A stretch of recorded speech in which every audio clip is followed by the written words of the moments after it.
دیکھیے آج کل ہم عاشور کے ایام میں ہیں، وہ لوگ آپ سفر میں ہیں، انشاءاللہ تعالی واپس جائیں گے.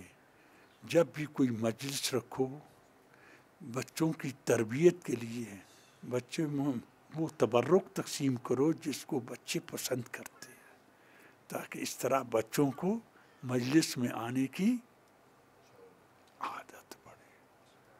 ہم جب چھوٹے بچے تھے ہمارے والدین کہتے مجلس میں جاؤ گے، ہاں جا کے ہمیں آ کے بتائیں گے کہ مولوی صاحب نے کیا کہا ہے. خدا شاہد ہے، مجلس سے مولوی صاحب کے ممبر کے سامنے، کرسی کے سامنے ہم وہ بیٹھتے تھے، کیونکہ اگر یاد کر کے نہ گیا تو دوبارہ مجھے مجلس میں آنے نہیں دیا جائے گا. اس طرح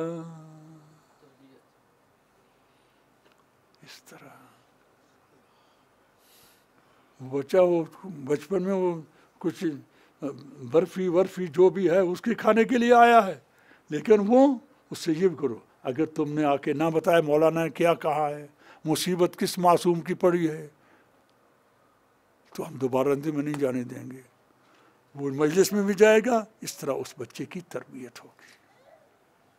یہ ہمارے بزرگوں نے ہمیں سکھایا تھا. خدا ان کے درجات کو بلند کرے بحق